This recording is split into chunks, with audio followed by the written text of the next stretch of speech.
Hello friends, नियारा classes में आपका एक बार फिर स्वागत है। हम कक्षा 8 की साइंस का चैप्टर फर्स्ट पढ़ा रहे थे। ऑफलाइन में अपन ने पढ़ा दिया था बच्चों को, ऑनलाइन के लिए अब मैं पढ़ाने जा रहा हूँ। चैप्टर का नाम है क्रॉप प्रोडक्शन एंड मैनेजमेंट। फसल का उत्पादन कैसे होता है, उसका प्रबंधन कैसे होता है, ये हम पढ़ेंगे इसमें। तो शुरू करते हैं चैप्टर फर्स्ट से। देखिए, इसका इंट्रोडक्शन दे देते हैं अपन। इंट्रोडक्शन में क्या है कि फसल जो क्रॉप है, क्रॉप की डेफिनेशन क्या है कि किसी एक पर्टिकुलर एरिया के अंदर अगर एक जैसे प्लांट अपन उगा दे उसको हम क्रॉप कहेंगे। ठीक है, ये इसकी डेफिनेशन हो जाएगी। अगर किसी भी एरिया में अगर अलग अलग तरीके के पेड़ है तो उसको हम क्रॉप नहीं कहेंगे। क्रॉप की एकमात्र डेफिनेशन क्या है कि एक एरिया के अंदर एक जैसे प्लांट होने चाहिए। ठीक है बच्चों, आपने देखा होगा कि जैसे अगर हम गेहूं उगाए, गेहूं के पेड़, तो वो अगर एक एरिया में एक खेत के अंदर आप बहुत सारे पेड़ उगा देंगे तो उसको फसल कहेंगे। मक्का बो देंगे, मूंगफली, जो भी जितनी भी जो फसलें हैं या जितने भी जो पेड़, अगर एक तरह से आम के पेड़ अगर अपन उगा दें, किसी एक पर्टिकुलर एरिया के अंदर बहुत सारे आम के पेड़ उगा देंगे तो वो बागवानी कहलाएगी। लेकिन अगर एक ही जगह में बहुत सारे पेड़ है तो उसको ना हम फसल कहेंगे ना बागवानी कहेंगे।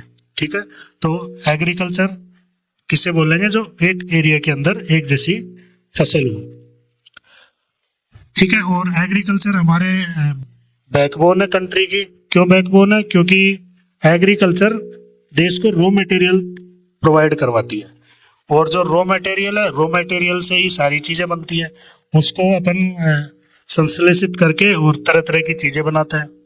अगर अपन गेहूं की बात करें तो गेहूं से मैदा बनेगा, गेहूं से ब्रेड बनेंगे, गेहूं से और भी बहुत सारे प्रोडक्ट बनेंगे, मिठाइयाँ बनेगी, इस तरीके से। ठीक है फ्रेंड्स, तो ये बैकबोन का काम करती है।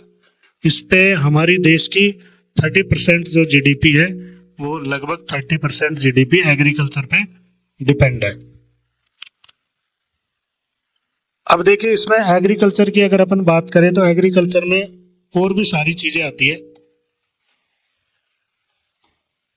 क्लास 8th के बच्चे थोड़ा ध्यान से पढ़े इसको। इसमें अपना फसल हो गई, ये बायलैंग्वेज है, इसमें हिंदी और इंग्लिश दोनों के लिए है। पशुपालन आ गया,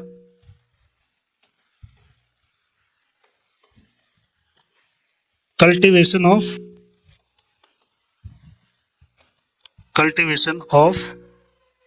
क्रॉप्स,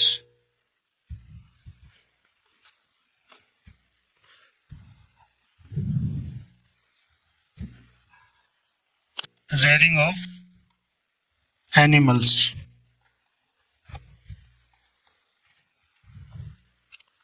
इसके अलावा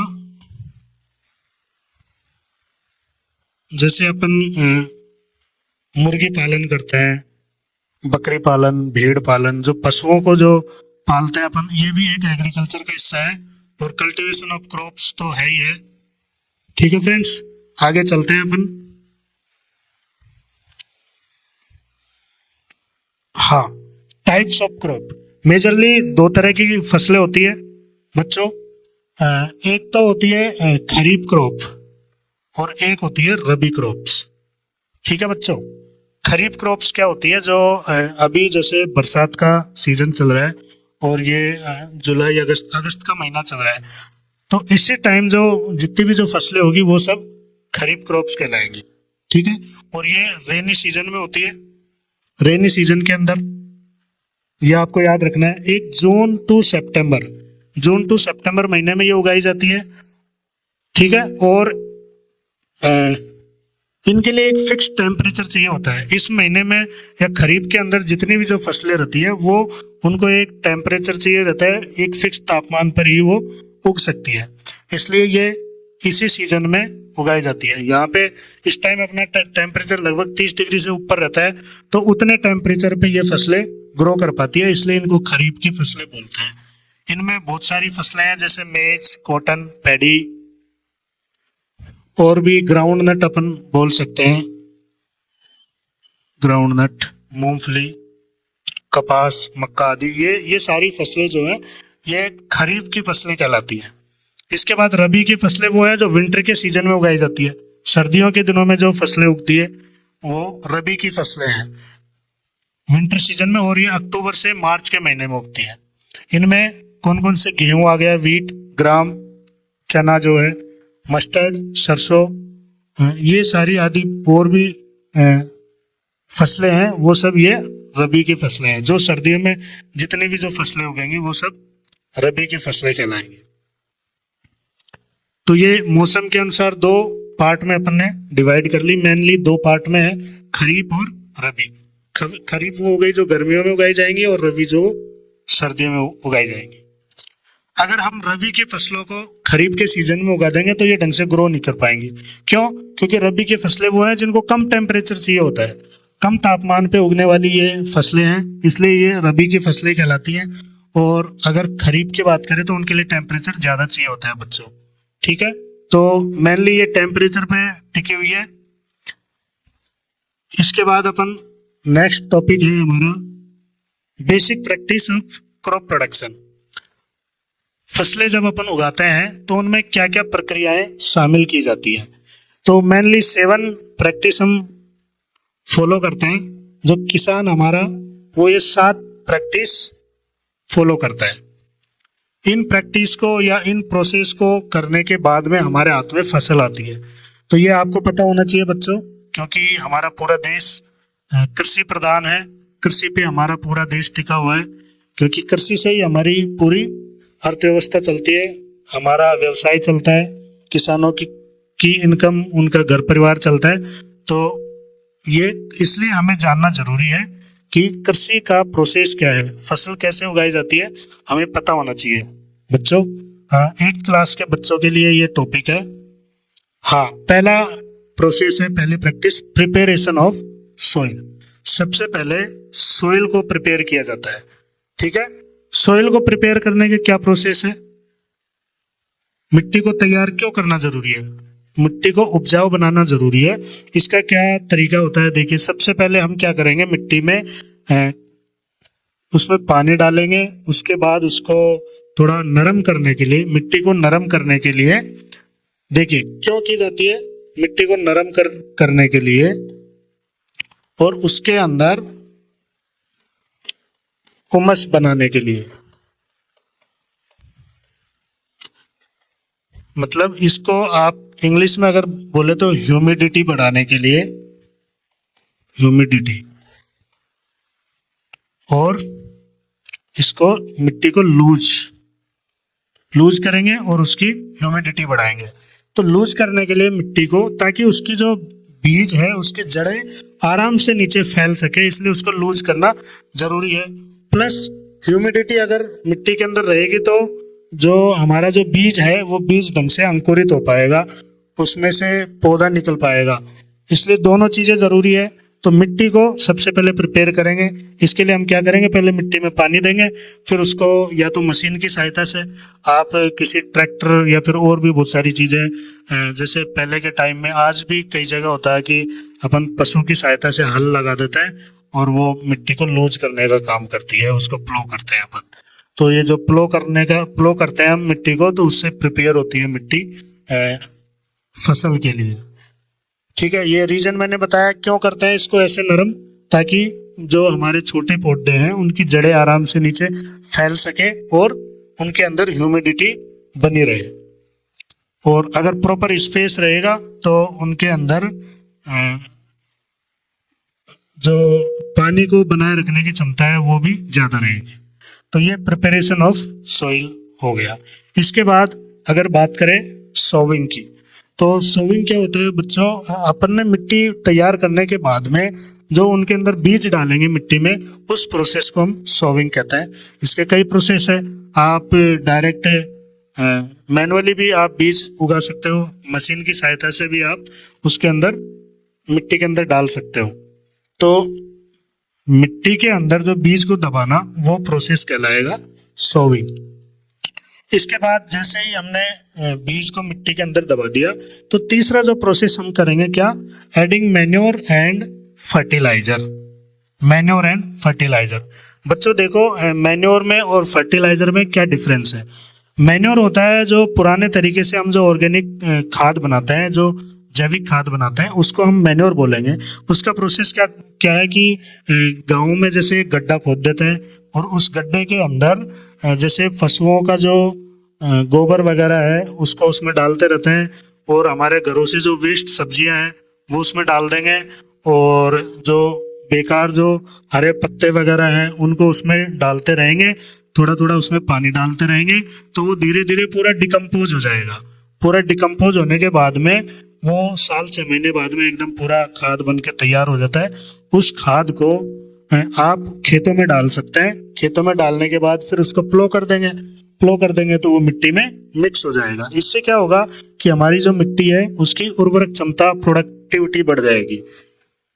ठीक है, तो ये हो गया मैन्योर। कई बार क्या होता है, फर्टिलाइजर क्या है, फर्टिलाइजर जो फैक्ट्रियों के अंदर जो चीजें तैयार की जाती है, जो मिट्टी के लिए और पौधों के लिए जो आवश्यक मिनरल्स होता है, वो मिनरल्स तैयार करने के लिए जो प्रोडक्ट फैक्ट्री में तैयार किया जाता है वो कहलाता है फर्टिलाइजर्स। ठीक है फ्रेंड्स, फर्टिलाइजर्स में जैसे अगर मैं बात करूं तो प्लांट्स के लिए सबसे जो जरूरी चीज है वो नाइट्रोजन है। क्या है बच्चों? नाइट्रोजन। हम नाइट्रोजन पेड़ों के लिए चाहिए, पेड़ों की ग्रोथ के लिए नाइट्रोजन चाहिए।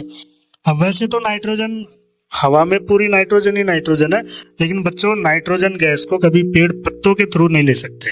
वो कहाँ से लेंगे? नीचे जमीन से ही वो पानी के थ्रू ले पाता है पेड़। इसलिए मिट्टी के अंदर नाइट्रोजन होना जरूरी है। वातावरण में तो खूब सारी है, लेकिन मिट्टी के अंदर नाइट्रोजन होगी तो हमारा पेड़ ढंग से ग्रो कर पाएगा। तो नाइट्रोजन के लिए क्या करेंगे? अगर किसी मिट्टी के अंदर नाइट्रोजन की कमी है, नाइट्रोजन की डेफिशिएंसी है, तो वहां पे उस मिट्टी में ढंग से हमारे प्लांट्स या फसल उग नहीं पाएगी। इसलिए जो साइंटिस्ट है उन्होंने एक प्रोडक्ट तैयार किया, इसका नाम है यूरिया। यूरिया एक्चुअली क्या है? नाइट्रोजन है, सॉलिड नाइट्रोजन है, इसी को हम यूरिया बोलेंगे।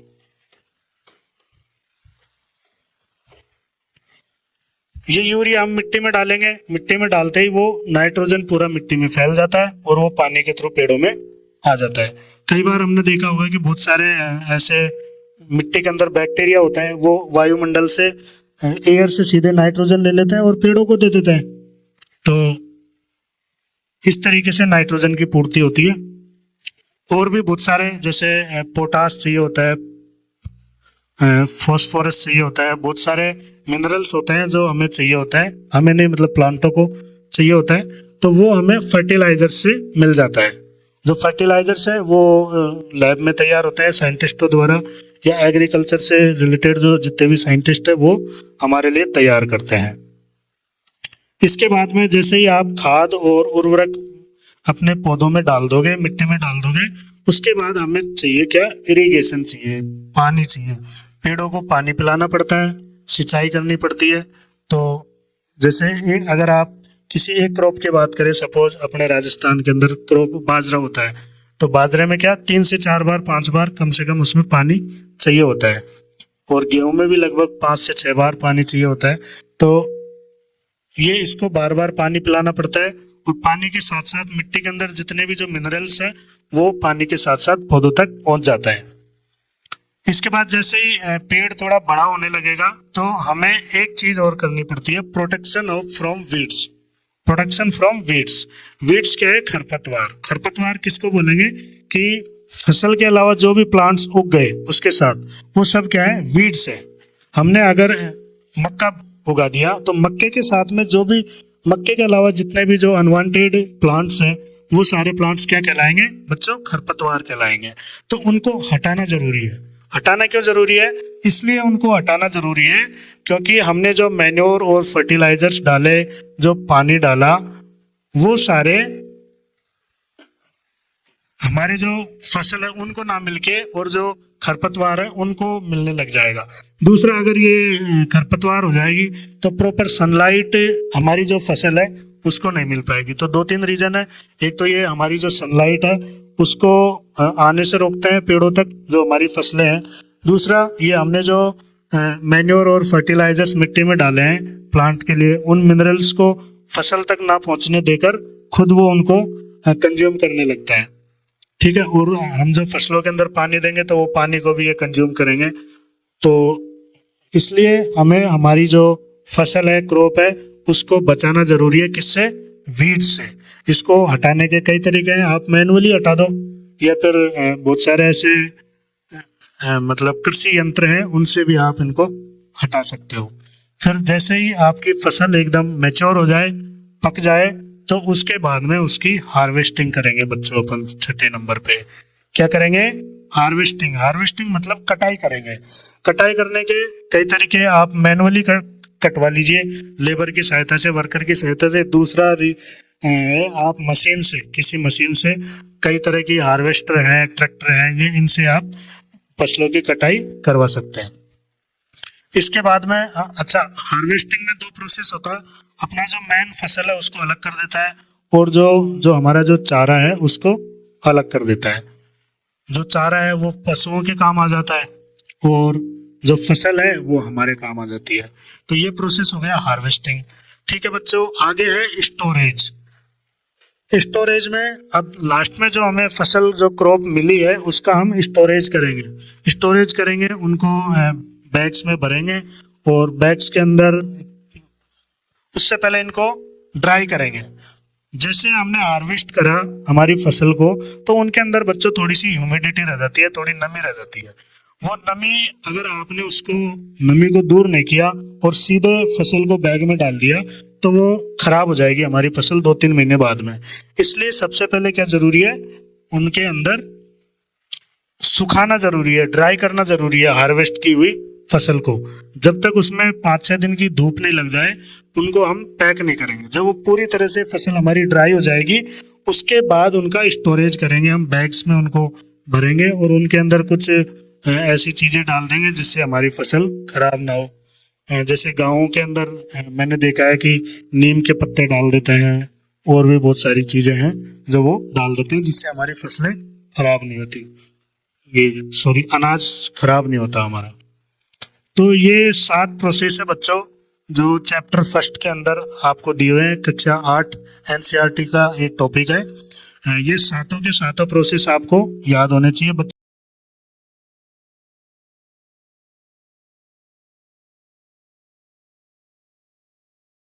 एग्जाम में क्वेश्चन आने के चांस यहीं से रहते हैं। इसके बाद हम पढ़ेंगे थोड़ा सा फसल का ही, एग्रीकल्चर का एक नेक्स्ट टॉपिक है।